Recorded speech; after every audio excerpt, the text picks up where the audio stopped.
Thank you very much, everybody. It's an honor.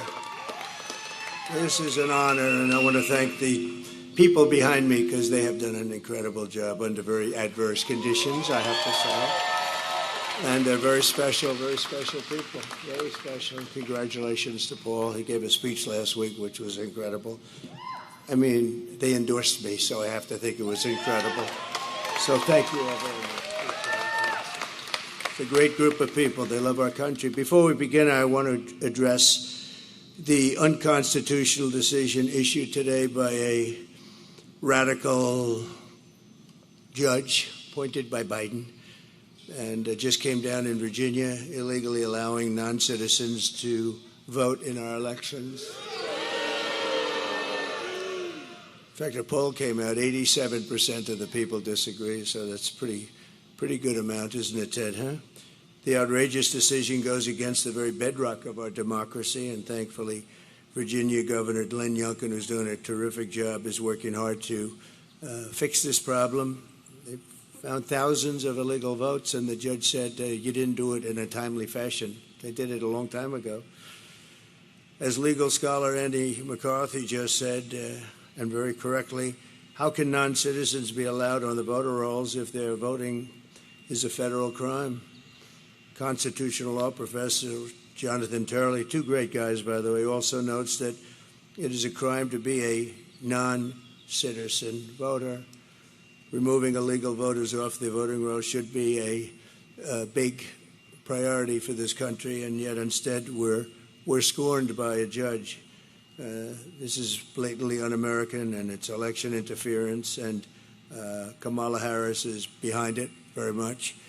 And so I just wanted to bring that to your attention, and obviously, I mean, it's up to the governor of Virginia, Glenn Youngkin, but I assume they're going to be appealing it. I think he's going to, and they feel very strongly about it, so we'll see how it goes. But you have to get the confidence going for elections when you have decisions coming down like that where they allow people to vote that blatantly aren't qualified to vote. It's pretty sad for our country. We have enough problems with the elections. It's about confidence. We're here today in the great state of Texas, which I like it. Which under Kamala Harris has been turned into ground zero for the largest border invasion in the history of the world. You're lucky you have your governor and people like Ted and Dan and all of the people, Sid. Even John, who's from a different state, but he feels the same way, or you would really have problems. But you've done an amazing job under the circumstances. But the federal government's supposed to be doing that job, and it should be easy, and it's not because of the people. But over the past 4 years, this state has become Kamala's staging ground to import her army of migrant gangs and illegal alien criminals into every state in America. And every state's a border state. You've heard that. It's true. Paving a trail of bloodshed, suffering, and death all across our land.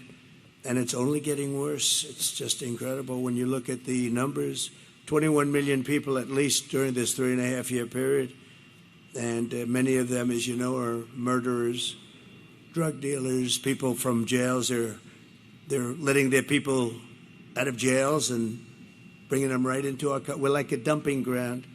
What Kamala Harris has done on our border is cruel, it's vile, and it's absolutely heartless. Her policy of importing migrant gangs is a crime against our country. It's actually a crime against humanity, and her abolition of our border should disqualify her for even running. I mean, I don't know how you can run for the president of the United States and allow people to pour into our country. And we're talking about seriously criminal people, many of these people, and they come from all over the world. It's not just South America. They're coming in from Africa. They're coming in from the Middle East. The Congo, that's a hot place right now. A lot of people coming in from prisons in the Congo. They're coming into our country. It's not even believable, actually, when you think, you're standing up here, you're saying this stuff, John Barrasso, but you're saying this, and you say to yourself, is it even believable? It's sort of like, actually in a smaller way, but still very important, men playing in women's sports. Who would want that? But, 10 years ago, 10 years ago, you would never say that, and then you have the transgender operations all over the place, and you're saying this, and you have parental guidance, and we want our child to be parentally guided, and you have to make apologies for the fact that they're not, but they're going to be, and we're going to bring that back. We want our parents. But, you know, if you go back 10 years or 15 years ago, if you ever made a speech like that, they'd say, this guy's crazy. What is he talking about? Those things would never happen, and they didn't happen until a certain time ago with the radical left. No person who is responsible for so much bloodshed on our own soil can ever be allowed to become president of the United States. And I think she's coming here today. She doesn't want to go to a swing state because she's losing so badly in those states, so she decided to come to Texas, and I'm sure she'll be treated very nicely. Today, she picked the wrong place. I think she picked the wrong place. What do I know about politics? I haven't done it that long, actually. But today, Kamala is here in Texas to rub shoulders with woke celebrities. Isn't that exciting? But she's not going to meet with any of the victims of migrant crime while she's here. We have many of them right here, the families. We have many of them. And they're incredible people, what they've gone through, the hell that they've gone through, and will continue to go through, unfortunately. She'll not speak to the grieving mothers from whom she has stolen the brightest light in their life. She was in charge of this border, and she doesn't like being called border czar anymore. She didn't mind it almost 4 years ago, but now she doesn't like it. But you don't need that term. She was in charge of the border. She never came here, and she never made one call to these people behind me or anybody in the group. Not one call. She's in charge. She deals with Border Patrol. She hasn't made, Paul, not one call in 4 years. So we're joined today by a Texas mom, Alexis Nungary from Houston, a great woman. This past June, thank you. Great one. Where is Alexis? Where is she? Come up here, Alexis. Come up here. So this past June, Alexis's 12-year-old daughter, her precious angel, as you say, Jocelyn. We all called her that. We feel we know Jocelyn. And she's had a big impact, Alexis. You know that, right? She's had a big impact. Walked to a nearby convenience store. Jocelyn was kidnapped, tied up, assaulted, and I'm not going any further than that. I'm standing with the mother. And horrible things happened to her, to that young, beautiful girl. And the animals arrested for Jocelyn's barbaric murder are 2 illegal aliens believed to be members of the savage Venezuelan prison gang known as Tren de Aragua. And they're all over the place now. They're all over our country.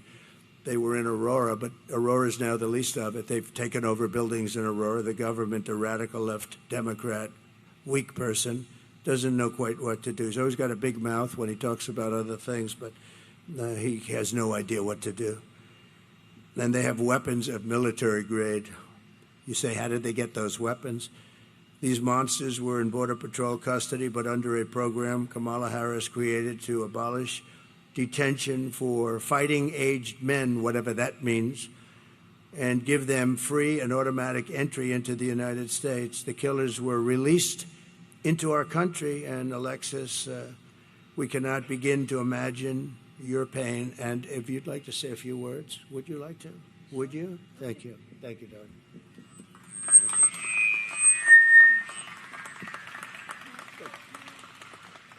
I want to thank everybody for Donald Trump, really, for the opportunity to be able to say my daughter's story. I know everybody knows somebody that was like her. She was 12. She was going to be a 7th grader, preteens. They think they're invincible. And she was just being a child. And due to the Biden-Harris policies we have here are why she's not here anymore. She was taken from her vulnerability, and they made her a target and ran with that. And now I will forever be a grieving mother, and my son will forever be a grieving brother who will no longer get to grow up with his sister. Kamala Harris has never reached out to me, just even as a human, to give her condolences as a humane person running this country. I think it's very sad that she can't even just give me an open apology, sincere apology. She's attempted to apologize to me just days before this election, and I find it very inconvenient and a convenience for her. I appreciate everything Donald Trump, Senator Ted Cruz has done for me. They've been a tremendous amount of help for me and my family during this incredibly hard journey for me. I want to thank everybody for listening to my words. Thank you.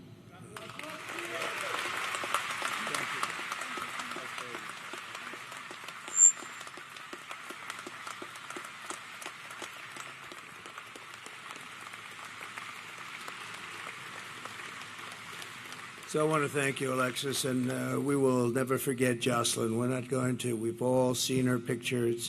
It's blazed into our minds, and the violence and viciousness, and nobody calls, nobody talks. And we have many others like that. The 13 soldiers that were killed so horribly in Afghanistan, nobody called them. Nobody calls them. But certain people they call, but they don't call them. They weren't called. They weren't treated properly. They were treated very badly, actually. And many others, including some of the people in this room, nobody calls. I don't know. Just from a human standpoint, I call. It's like you can't do much because it's done. We could have done much if we were running things, Ted. We would have had strong borders. We would have had all the things. At least they would have had a real good chance of not having been caught up in this crime wave that's happening. It's a crime wave. The number of people coming in, we have no idea what the number is. I say 21 million. A lot of people think it's more than that. And then you start talking about the gotaways. I think the gotaways could be, Dan, double that. Who knows what it is? They're running into the country. We have no idea. That we call them from parts. I call them from parts unknown. As of 2 weeks ago, Tom Homan told me it was 181 countries were represented and people pouring in. So it's no longer just a small group of people from the 3 or 4 countries that we're accustomed to talking about. In an interview last week, Kamala Harris was asked directly if she would apologize to Alexis for letting in the savage killer that took Jocelyn's life, and Kamala Harris refused to take any responsibility whatsoever. She refused to own up to the fact that open borders, and totally unchecked. It's not even open borders. Open borders are horrible, and how stupid are they? How stupid. We're the only country in the world that has this. But they don't even check them. They don't vet them. They don't know who they are. They don't know where they're going. They just come in, and then they fly them over, you know? When the border got a little bit tougher because people were getting angry and just, we had citizens standing at the border wanting to do, and then they get in trouble because they want to do the job the federal government's supposed to be doing. But she refused to own up to it. And last night she said she wants to make strong borders. I mean, what she did last night and the night before, the town hall with Cooper was just unbelievable. Allison Cooper got so angry. But think of it, never an apology, never a phone call to anybody. So thank you very much, Alexis. We're going to get this thing straightened out. We're going to get it straightened out. We got to get it straightened out. Just from the standpoint of our heart, no calls, no nothing. Worst of all, Kamala refuses to stop importing these killers into our country every day. She brings in more. She's got no remorse at all for the innocent blood that's on her hands, and the blood is on her hands, and Biden too, but Biden doesn't know where the hell he is, so what difference? I just saw him. He's making a speech somewhere, and he screwed it up pretty badly. But he's got his glasses, the whole deal, you know, standing outside, wind blowing. He doesn't look great for us. He doesn't look, that's not what we want. That's not what we want. President Xi used to look at him and still does, I guess, right? But he used to he just said, oh, this makes me so happy, he says. And Putin and the whole group, Kim Jong-un, they're tough guys out there. They're tough and they're smart and they're streetwise and they're at the top of their game. And we don't have that. That's very nice. Thank you. What a good line that is. That she said, that's why we have you. Thank you very much. Wow. Wow. Do you know that woman? You know that one. That's very good. Thank you. It's very nice. Thank you very much. 2 days ago, she said she could not think of any mistakes that she's made. She was asked a question. Can you think of anything that you would do different? Can you think of any mistakes that you've made? Now, actually, she couldn't think of it. It's about as good. She could say, I would have strengthened the border, I would have lowered taxes, there are about 500 answers she could give, and you're out of that question, right? She couldn't think of a thing. You know, the worst of all, though, really is 325,000 young children are possibly dead, but many of them are dead, but they're sex slaves, or at a minimum, they're missing. They'll never see their parents again, most likely. We'll do everything we can when we come back. I don't know. It's very far down the line. We're going to do everything we can to get them. But think of what that number represents, Dan. 325,000. And the fake news media doesn't even talk about it. If that were a Republican instead, it would be the biggest scandal in history. It would be the equivalent of nothing else. And they don't even talk about it. They cannot talk about 325,000 for you people are missing. Think of that, are missing, and probably will never be seen again, most of them. But we're going to do the best we can. It's a tough assignment. But most of them, they're probably dead. Under Border Czar Harris, there are 13,099 illegal aliens convicted of murder that were released from jails and prisons and penitentiaries, and they were set loose into the United States of America. We're like a garbage can. We're like a garbage can. First time I said it was last night. Gave a speech in Las Vegas. 29,000 people. It was an arena. We set the arena record. That was a big deal arena, too. We set the record, but it was an amazing crowd. The first time I ever said it, I don't know, it just came out, garbage can. We're like a garbage can for the rest of the world to dump the people that they don't want. Do you know what they save from that? Their mental institutions are being emptied out. Their jails and prisons are being emptied out. And their gangs and their drug dealers and everybody's being taken off the streets. And Venezuelan crime is down 72%. Can you believe it? Well, that's because they don't, the criminals are being put here. If we don't win this election, we're going to go to Venezuela next year, Ted, and we're going to celebrate there because it's going to be much safer than our country, okay? Is that a deal? We'll all go together. No, it's just so bad. Well, I have to tell you, I'm not supposed to say it, but we are winning by a lot, actually.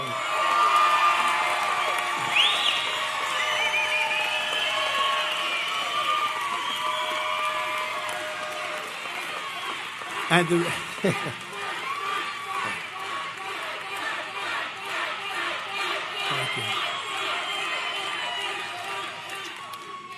The reason is we want them to keep voting because we have to go, these used to take one day. Now they go on forever. And bad things happen. Lots of bad things happen. Where are those votes that I saw 2 days ago? Well, we're painting that section and we decided to move them, sir. Oh, you can't believe it. So they said, don't say it. So I didn't say it. Don't tell anyone I said that. But we're doing well. We're doing well in all 7 states. Every one of those swing states we're doing well. And we're doing really well here. But we expect that. We expect. But in another atrocity, Kamala released and unvetted MS-13 gang members from El Salvador into the United States. These are real beauties. MS-13, that's another gang. They use knives. They like knives because it's more painful. They cut people up. They killed 2 young students walking to school, 2 beautiful young women, young girls. And they were walking to school, and they got him walking to school, and they knifed him up and cut him up. Didn't want to use guns because that's not painful. And you know who got rid of them? ICE. They're friends from ICE. They work so well together. And Kamala wants ICE is, you know what ICE is? Tough people that love our country. They have to be tough. Because I know a lot of tough people right up here. You don't want to do what they do. They got to be tough. And they've done a great job, but they did a very good job here. But the animal that went on to attack and tie up a 20-year-old autistic woman in Maryland before, raping her and then strangled her to death very violently in front of numerous people, and actually put it on tape. These are the people we're bringing into our country. In New York this past summer, an illegal alien released into our custody and came into our country by Kamala. You know, I never use the word Harris because nobody knows who I'm talking about. When I say Harris, they say, who the hell is Harris? It's true. If I said VP Harris, nobody knows who it is. Can you believe she's a VP? A VP. How about the guy she's got? I'm not sure. It might be worse than her. Well, she lived by the old adage, always get yourself a bad VP. And she's got one. We were very happy when we heard that choice, but we didn't know he was as bad as he did. He's a disaster. But Kamala approached two 13-year-old children with, think of this, these people that she let in with machetes, knives, guns, in broad daylight, forced them into the woods, tied them up together, their wrists, everything, raped the young girl, park, filmed the entire thing, put it on camera, put it out for everybody to see, badly injured this person and somebody with her too, really badly. In Georgia this year, and you know this, everybody knows this, except Biden, he didn't know how to pronounce her name after pressure because he didn't talk about it either, Alexis. He refused to talk about it. Then he was actually forced to because it got so crazy. But in Georgia this year, an illegal alien criminal with ties to Trinidad, Aragua, kidnapped, assaulted, and murdered a brilliant young nursing student, Laken Riley, you remember? Laken Riley, who was a beautiful, I got to meet the parents a couple of times. They're incredible, but they're like devastated. You know, you can't really say, oh, well, everything will be, it's not going to be okay. It's not good. It's just, you can't really, there's nothing you can say, really. A lot of times they say, like to Alexis, what can I say? The only thing we can do is do something about it so it doesn't happen again, you know, and that's all we can do. But she murdered her while she was out on a run. She wanted to keep herself in good shape, and they got her. Her killer was yet another monster released into America through this open border policy of Kamala and her group of radical left idiots. Under the Trump administration, we will end this migrant invasion and we will deport every last criminal alien targeting our daughters and our children, our families, other people's families. They're going to be gone. They're going to be gone fast. Some are so violent, you know, we can't let them go. We can't send them in because they'll come back. But we have some pretty strong policies that we're putting into place immediately on January 20th. We're honored to be joined by many of the incredible Border Patrol agents and law enforcement heroes who will help us restore safety to America. And I'd like to invite a very special person. He made such a good speech last night. They endorsed me. And this gentleman made a very good speech. I said, you know, I'm going to have to go back and start practicing. Ted, you and I are going to have to practice a little bit. But Paul Perez just assumed the big power position from Brandon, who was a fantastic guy. He's still involved in so many ways, but they endorsed me, something they're not really probably even supposed to do. I won't get into that. But they love the country.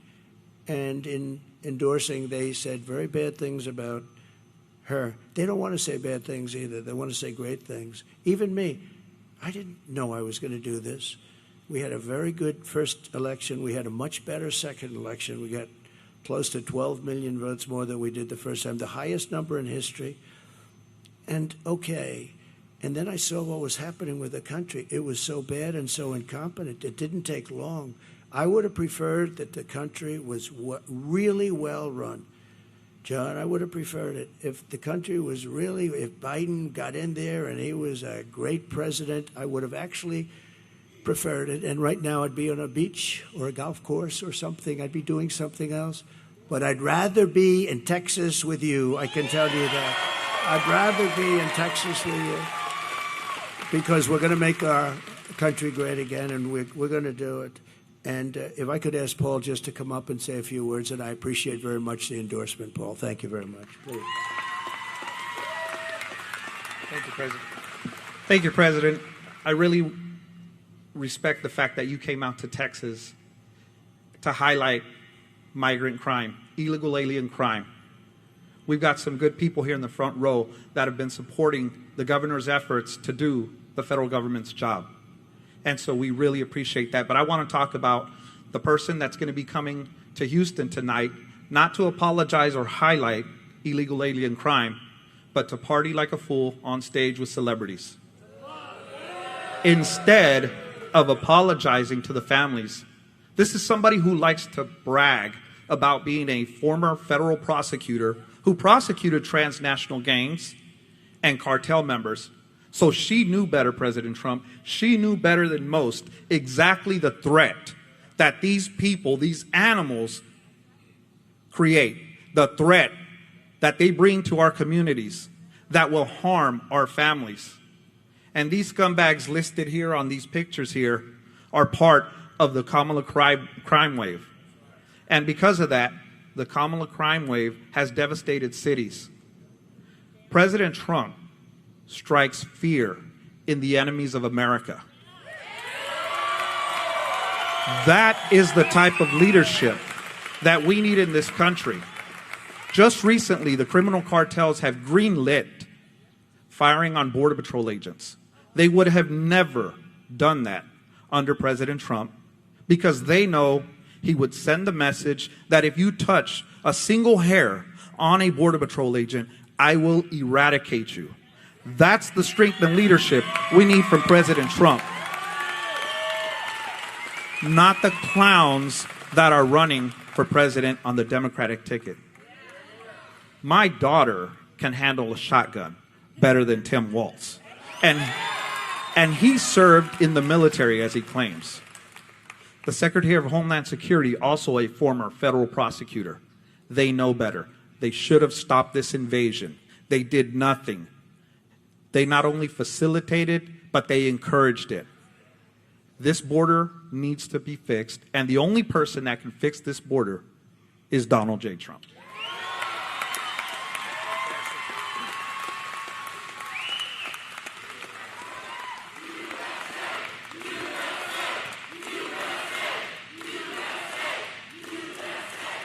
Thank you very much. Paul, thank you very much. Boy, it's you can't say it better. You can't say it better. And they really know the subject. If they thought somebody was slightly better, that's what they want. They just want it fixed. And their job's a lot easier just to let everybody pour through. It's a tough job when you do it right, but that's what they want. They love the country. This is just a great group. I've gotten to know them so well over the years. I did call them a lot. And we had the safest border. We put down my all-time favorite chart. Without that chart, I wouldn't be standing here, Dan. But that chart basically showed we had the lowest, and it was done by Border Patrol. We had the lowest number of illegal migrants. We had the lowest number of drugs in many years, and all of the different categories were number one. The day I left, and I said, we're going to have to come back. We're going to have to do it, and we'll do it even better because we really have experience now that we didn't have then.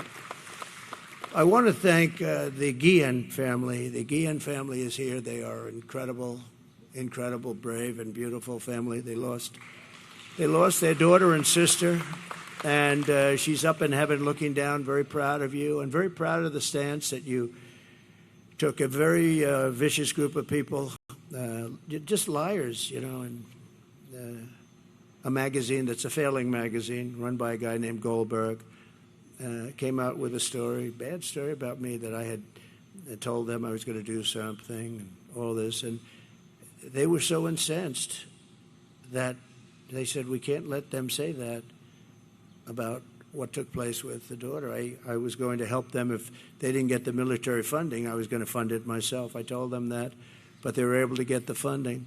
And I guess they came out with a story that, what's it called, the Atlantic magazine? Atlantic. This is a really bad, they were the ones that made up the story about me saying bad things about the soldiers. The beautiful thing is that these people were willing to come out and say it didn't happen that way. This man was, I had them into the White House, and they didn't have to do this. They could have sat back and, your daughter is so proud of you, I'm telling you. They didn't have to do that. I have these people saying all this bad stuff.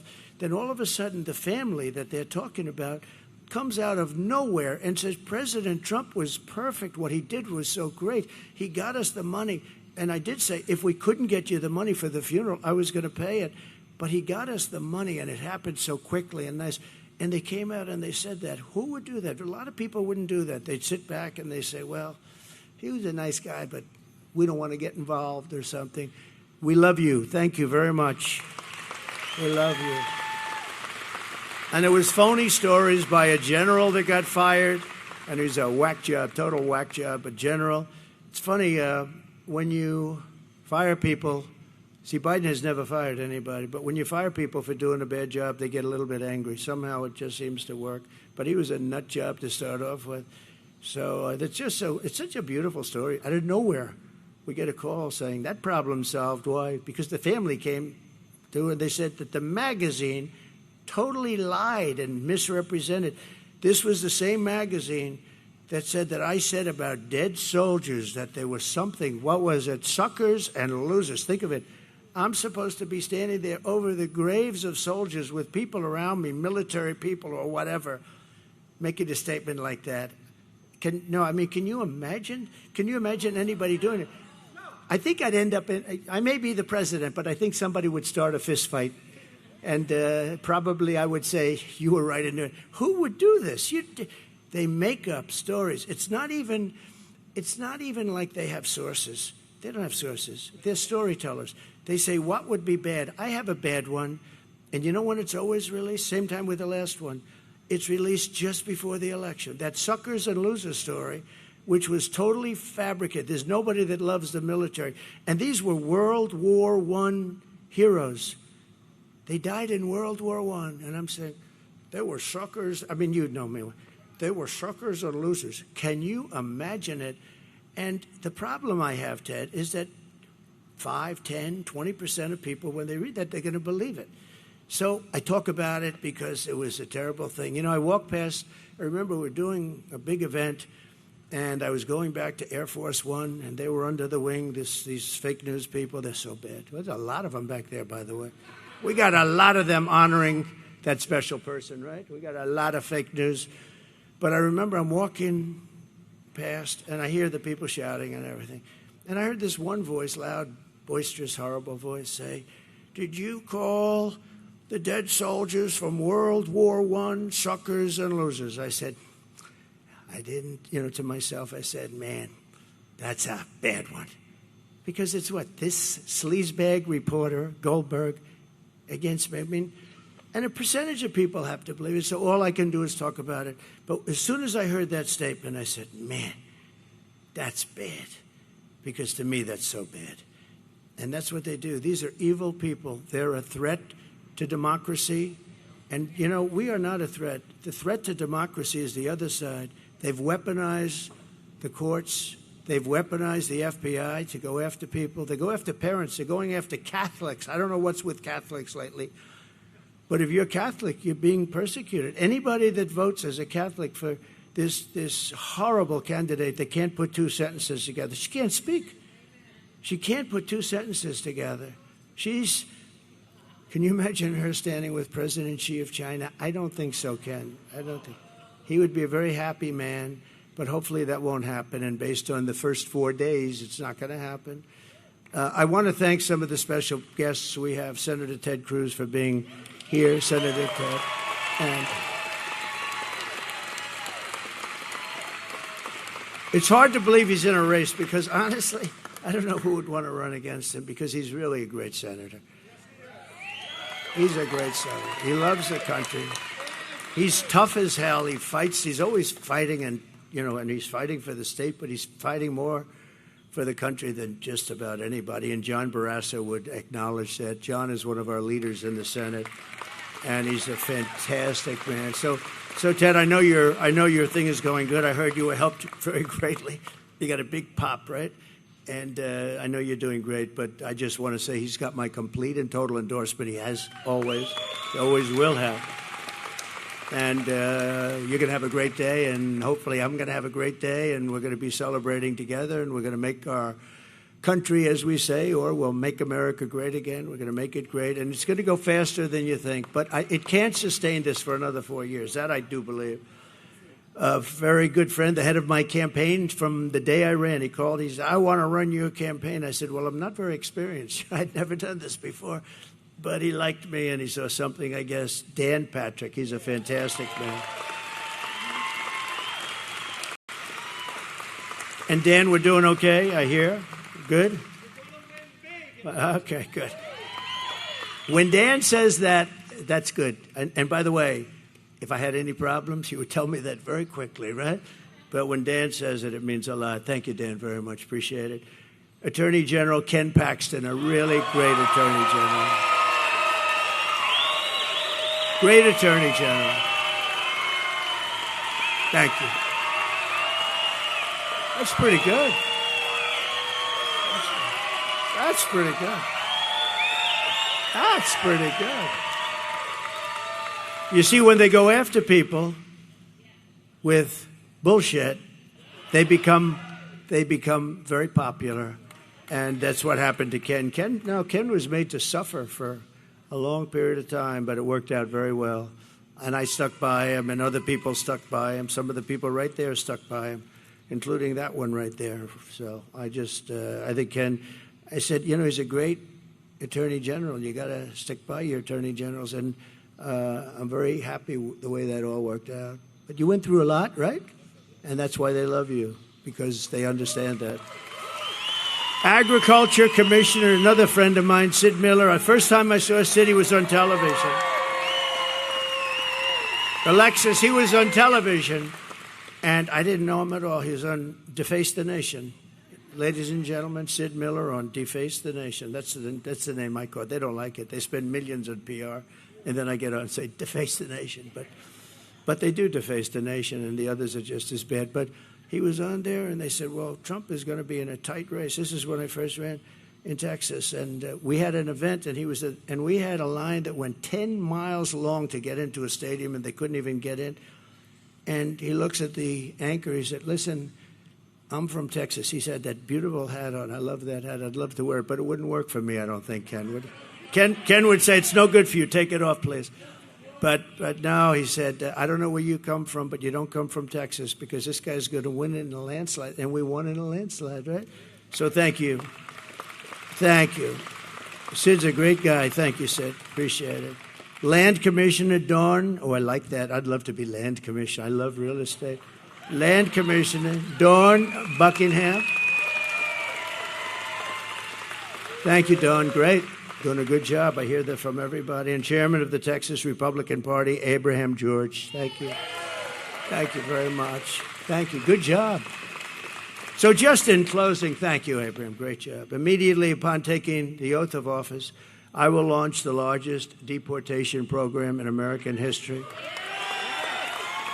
We will put, and I don't like saying that, the record is Dwight Eisenhower, who was essentially a moderate, good president.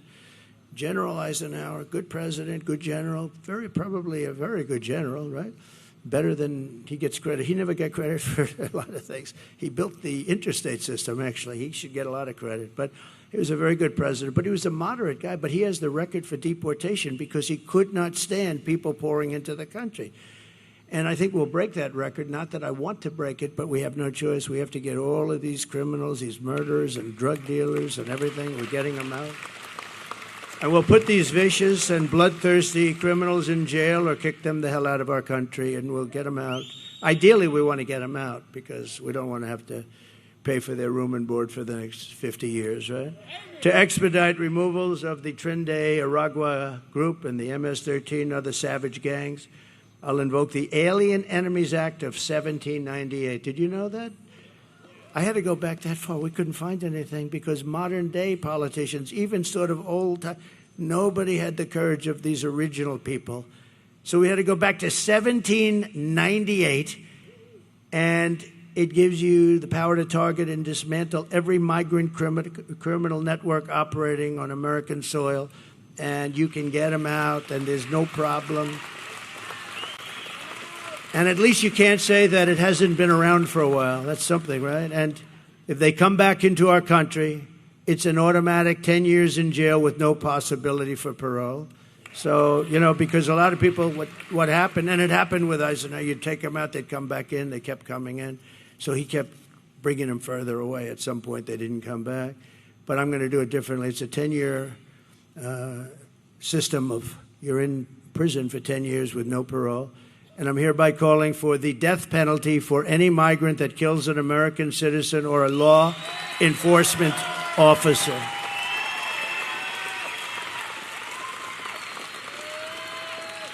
And you'll be amazed how it worked. When I was in the White House, we had a lot of people that wanted to pull down statues and things, and I didn't like it too much, and we didn't have time to pass a law because they were really getting pretty violent around in Washington, D.C., and they wanted to pull down. Actually, when they started roping up Abraham Lincoln and a couple, I said, I'm not even sure they knew what they were doing. But we found a law that was in the early 1900s, very tough law, that if you so much as touch in violation of anybody's word, if you so much as touch a monument or a statue, you get 10 years in jail. And I had a news conference, and the town was flooded.